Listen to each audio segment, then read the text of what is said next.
一，玛丽来找我的时候，我正在听课文录音呢。我问她有什么事，她说下午要去书店买书，问我想不想跟她一起去。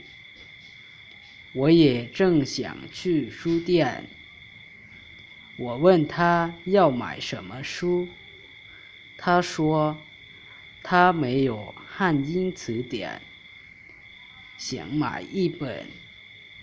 我也想买一本汉英词典。我问她怎么去，她说坐车去。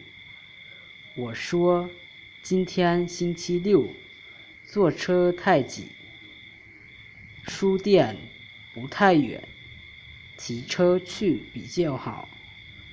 她说行，下午我们一起骑车去书店。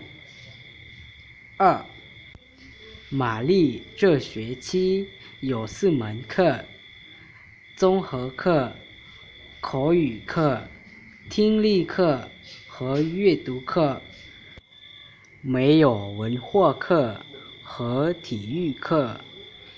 林老师教他们听力和阅读，王老师教他们综合和口语。